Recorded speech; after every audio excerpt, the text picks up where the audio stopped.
Novel بد کردار کس تیز تحریر نور آصف جس نے میرا چینل سبسکرائب نہیں کیا کائنڈلی وہ سبسکرائب کر دے تاکہ میرے اس ناول اور میرے چینلز پہ جو بھی ناولز ہیں ان کی ایپیسوڈ کی نوٹیفیکیشن آپ کو بر وقت اور بآسانی مل سکے۔ ہوٹل میں انجان نمبر سے میرال کو کال آئی تھی۔ اس نے اسے واپس گھر آنے کو کہا تھا اور ساتھ میں دھمکی دی تھی کہ وہ شامیر کو سب کچھ بتا دے گا۔ میرال بہت پریشان ہو گئی تھی کہ اسے کیسے پتا کہ وہ شامیر کے ساتھ کلام آئی ہوئی ہے۔ کون ہے وہ؟ میرال اپنے دکھتے سر کو دباتے ہوئے سوچ رہی تھی کہ فون بجا۔ میرال نے نہ چاہتے ہوئے بھی کال ریسیو کی۔ کیا چاہتے ہو تم مجھ سے؟ کون ہو تم؟ اتنا سب کچھ میرے بارے میں کیسے جانتے ہو؟ میرال غصے سے چلاتے ہوئے بولی۔ دوسری جانب کہکا گونجا تھا، بہت بےتابی ہو رہی ہے مجھ سے ملنے کو۔ فکر نہ کرو، بہت جلد تمہارے سامنے آؤں گا۔ مجھے تم سے ملنے کا کوئی شوق نہیں، خدا کرے تم مر جاؤ، میرال چیختے ہوئے بولی۔ میں تو کب کا مر چکا تم پر، تمہارے حسن پر۔ ہاں، جس دن تم میرے بستر پر ہوگی کہیں اس دن خوشی سے ہی نہ مر جاؤں، وہ بے باکی سے ہنستے ہوئے بولا۔ بکواس بند کرو۔ ہاں، وہی چند گھڑی کی تمہاری باتوں کو کچھ اور رنگ دے کر میں تمہارے شوہر کے سامنے پیش کروں گا۔ جسٹ ویٹ اینڈ واچ، دیکھتی جاؤ میں تمہارے ساتھ کیا کرتا ہوں۔ تمہارا شوہر دھکے دے کر تمہیں گھر سے نکال دے گا۔ اس نے کہتے ساتھ ہی فون بند کر دیا۔ میرال فون پکڑے سسکتے ہوئے رو پڑی۔ شامیر آفس جانے کے لیے تیار ہو رہا تھا جب میرال شامیر کی پسند کا ریڈ کلر کی شارٹ فراک، تنگ ٹراؤزر پہنے، گلے میں نیٹ کا دوپٹہ ڈالے، بال کھلے چھوڑے، ریڈ کلر کی لپسٹک لگائے، فریش جوس کا گلاس لیے کمرے میں داخل ہوئی۔ میرال نے مسکرا کر شامیر کو دیکھا۔ شامیر میرال کو ایک نظر دیکھتا ہوا اپنے کف کے بٹن بند کرنے لگا۔ شامیر نے پوری طرح میرال کو اگنور کیا تھا، ورنہ میرال کو ایسے دیکھ کر دل چھونے کو بیقرار ہوا تھا، اس لیے خود پر قابو پاتا ہوا تیار ہونے لگا۔ آج 3 دن ہو گئے تھے شامیر اور میرال کو آپس میں بات کیے ہوئے۔ کلام سے واپسی پر شامیر میرال کو مکمل اگنور کیے ہوا تھا۔ شامیر کوٹ پہننے کے لیے کوٹ کی طرف بڑھا ہی تھا کہ میرال جلدی سے آگے بڑھ کر شامیر کو کوٹ پہنانے لگی، جسے شامیر نے چپ کر کے پہن لیا۔ میرال شامیر کے سامنے آ کر آگے سے کوٹ ٹھیک کرتے ہوئے مسکرا کر شامیر کو دیکھا۔ ہونٹوں پر ریڈ لپسٹک سجائے وہ شامیر کا کڑا امتحان لے رہی تھی۔ شامیر ایک دم میرال کی طرف جھکا تھا۔ میرال نے مسکراتے ہوئے اپنے ہونٹوں کو شامیر کے ہونٹوں کے پاس لاتے ہوئے اپنی آنکھیں بند کی تھیں۔ شامیر نے جھک کر اپنی برینڈڈ واچ اٹھائی، میرال کو دیکھا جو آنکھیں بند کیے کھڑی تھی۔ مسکراتا ہوا آفس کے لیے نکل گیا۔ شامیر کو کچھ بھی نہ کرتا پا کر میرال نے آنکھیں کھولیں۔ شامیر کو کمرے میں نہ پا کر میرال خجالت سے سرخ ہوئی۔ خود کو ملامت کیا تھا، کیا ضرورت تھی ایسا کرنے کی؟ اسٹوپڈ جنگلی کہیں کا! سمجھتا کیا ہے خود کو؟ اب کبھی بھی نہیں آنے دوں گی خود کے پاس۔ میرال نے غصے سے بڑبڑاتے ہوئے اپنی لپسٹک صاف کی جو اس نے شامیر کے لیے لگائی تھی۔ بیڈ پر لیٹی پرپل سلک گاؤن پہنے باکر سے فون پر بات کر رہی تھی۔ اس کی ہنسنے کی آوازیں باہر تک آ رہی تھیں۔ میرال اس کے کمرے کے پاس سے گزرتی حیران ہوئی۔ دن کا 1 بج رہا تھا۔ کیا لائبہ آج یونیورسٹی نہیں گئی؟ اس سے پہلے وہ وہاں سے جاتی۔ لائبہ کی آواز پر اس کے قدم وہیں رک گئے۔ ہاں، میں نے آج پرپل سلک کا گاؤن پہنا ہوا ہے۔ کیا ویڈیو کال پہ آؤں؟ اچھا، آتی ہوں تھوڑی دیر تک، فریش تو ہو جاؤں۔ دوسری طرف پتہ نہیں کیا کہا گیا تھا، لائبہ کے ہنسنے کی آواز آئی۔ میرال دروازہ نوک کرتے ہوئے اندر گئی۔ لائبہ میرال کو دیکھ کر سیدھی ہوئی اور فون بند کیا۔ خیریت؟ لائبہ نے میرال کو دیکھتے ہوئے پوچھا۔ میرال لائبہ کے پاس آ کر رکی۔ لائبہ، تم کس سے بات کر رہی تھی؟ میرال کے پوچھنے پر لائبہ بیڈ سے اٹھ کر میرال کے سامنے کھڑی ہوئی۔ یہ سوال پوچھنے کا مقصد لائبہ ابرو اچکاتے سینے پہ بازو لپیٹے سیریس انداز میں بولی۔ میرال نے گہرا سانس بھرا تھا۔ لائبہ مجھے غلط مت سمجھنا مگر تم جس سے بھی بات کر رہی تھی یہ صحیح نہیں ہے، اور اس طرح ویڈیو پہ بات کرنا، تصویریں بھیجنا تو غیر مناسب ہے۔ اس کا لڑکیوں کو آنے والی زندگی میں خمیازہ بھگتنا پڑ سکتا ہے، اور ویسے بھی کوئی بھی غیر محرم کبھی بھی آپ کے ساتھ سنسیئر نہیں ہو سکتا۔ یہ جو کوئی بھی ہے اسے یقیناً تم میں نہیں تمہارے وجود سے دلچسپی ہے، میرال اسے سمجھاتے ہوئے بولی،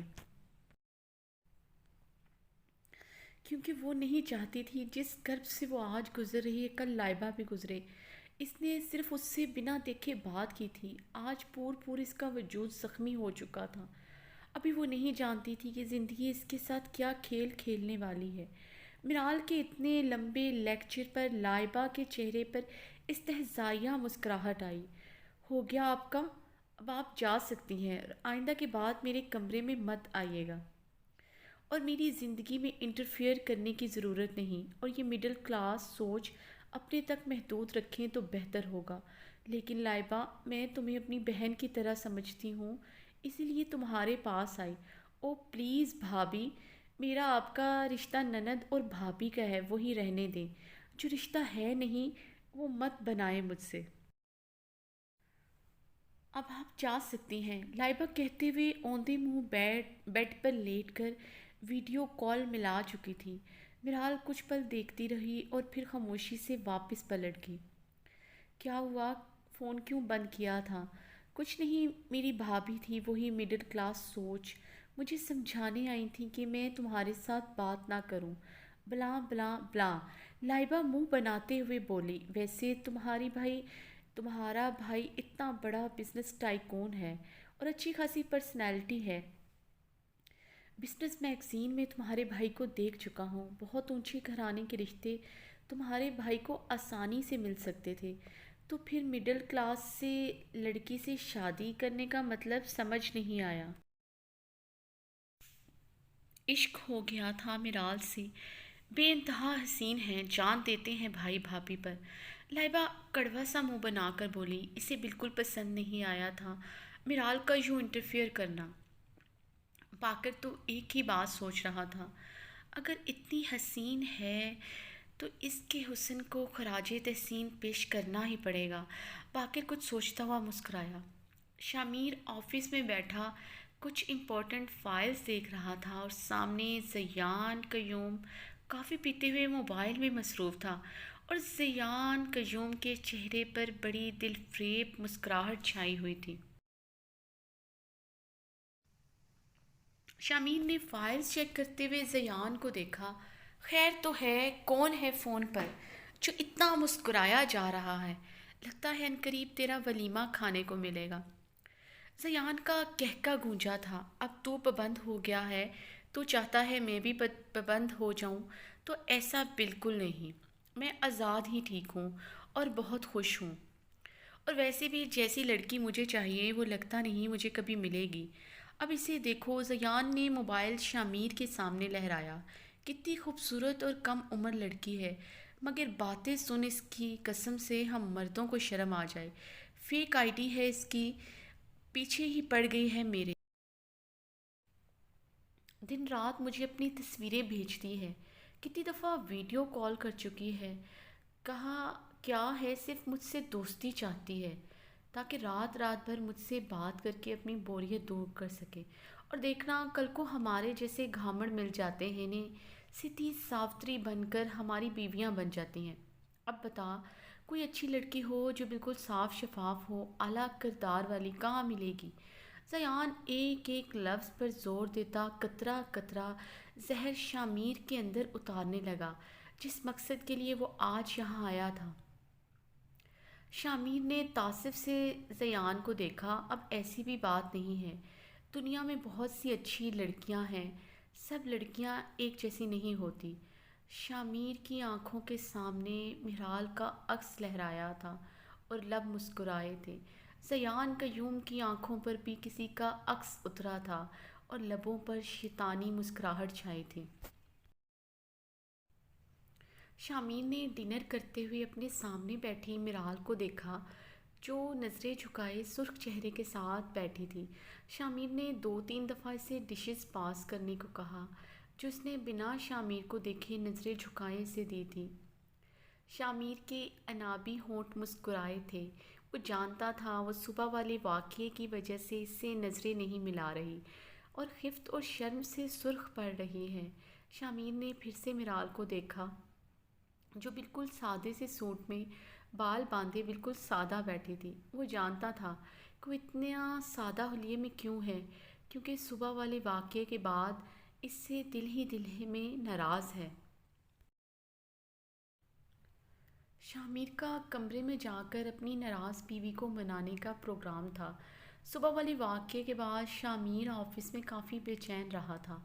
میرال کے سرخ ہونٹ شامیر کی پیاس بہت بڑھا چکے تھے اور ویسے بھی پچھلے 3 دن سے میرال سے دوری شامیر کی جان پر بن آئی تھی۔ وہ اس سے پچھلے 3 دن سے کیسے دور رہ رہا تھا وہ وہی جانتا تھا۔ وہ اپنی زندگی کا ہر دن بلکہ ہر پل میرال کی قربت میں گزارنا چاہتا تھا۔ کمرے میں آتے ہی شامیر کے لب بے اختیار مسکرا اٹھے۔ میرال آج صوفے پر لیٹی ہوئی تھی، یعنی کہ پکا پکا ناراضگی کا اظہار کیا جا رہا تھا۔ شامیر ڈریسنگ روم میں کپڑے چینج کرنے چلا گیا۔ یہ کیا؟ شامیر کو تو کوئی فرق ہی نہیں پڑا، مجھے دیکھ کر بھی کچھ نہیں کہا، یعنی کہ انہیں کوئی فرق ہی نہیں پڑتا میں صوفے پر سوؤں یا کہیں اور صبح میرے ساتھ کیا کیا۔ شامیر کا دل بھر گیا ہے مجھ سے۔ میرال روحانسی ہوتی ہوئی یہی سوچ رہی تھی کہ شامیر نے اسے ایک دم گود میں اٹھایا۔ شامیر یہ کیا کر رہے ہیں؟ میرال نے جلدی سے شامیر کی شرٹ کو کندھے سے دبوچ کر پکڑا۔ شامیر نے اسے بیڈ پر لا کر لٹایا۔ جانم آپ کی جگہ یہ ہے، میرے ساتھ میری باہوں میں۔ شامیر اس پر جھکا بولا، مجھے آپ کے ساتھ نہیں سونا۔ میرال شامیر کی شرٹ کے بٹن کو انگلی سے چھیڑتے ہوئے نظریں ملائے بنا بولی، چلو تم نہ سو میرے ساتھ، میں سو لیتا ہوں تمہارے ساتھ۔ شامیر میرال کے ہونٹوں پر اپنا انگوٹھا پھیرتا ہوا بولا، نہ مجھے آپ کے ساتھ سونا ہے اور نہ ہی آپ سے بات کرنی ہے۔ میرال رخ پھیرتے ہوئے بولی، اچھا بابا، آئی ایم سوری، جو کام صبح ادھورا چھوڑ گیا تھا اسے ابھی پورا کر لیتا ہوں، بلکہ ٹرسٹ می جانم ابھی زیادہ اچھے سے کروں گا۔ شامیر شرارتی لہجے میں کہتا ہوا میرال کا رخ دوبارہ اپنی طرف موڑتے ہوئے اس کے ہونٹوں پر جھکنے لگا۔ میرال شامیر کو پیچھے کرتے ہوئے غصے سے اٹھ کر بیٹھی۔ شامیر مجھے آپ سے کوئی بات نہیں کرنی، آپ بدل گئے ہیں، آپ کا دل بھر گیا ہے نا مجھ سے، میرال روحانسی ہوتے ہوئے بولی۔ شامیر نے میرال کی کمر میں ہاتھ ڈال کر اسے اپنے ساتھ لگایا، جانے شامیر، دن بدن اور تمہارا دیوانہ ہوتا جا رہا ہوں، اب تمہارے بغیر ایک پل کی دوری عذاب لگتی ہے۔ یہ 3 دن کیسے گزرے ہیں یہ مجھے ہی پتہ ہے۔ آج رات میری دیوانگی دیکھ کر تمہیں خود بخود اندازہ ہو جائے گا کہ کتنا دل بھر گیا ہے میرا۔ شامیر بھاری گمبھیر لہجے میں کہتا ہوا میرال پر جھکا۔ میرال نے آنکھیں پٹ پٹا کر شامیر کی سرخ جذبات سے بوجھل آنکھوں کو دیکھا۔ میرال کا دل بے ترتیبی سے دھڑکنے لگا، ریڑھ کی ہڈی میں سنسناہٹ محسوس ہوئی۔ میرال نے دھڑکتے دل کے ساتھ اپنی آنکھیں میچیں اور خود کو شامیر کی دیوانگی اور جنونیت کے سپرد کیا۔ وہ جانتی تھی شامیر اب اس سے دور نہیں ہوگا، اب اگر اس نے مزاحمت کی تو اس کی جنونیت میں اضافہ ہی ہوگا۔ میرال کو 3 دنوں کا حساب بھی چکانا تھا اور شامیر آج کی رات گن گن کر بدلہ لینے والا تھا۔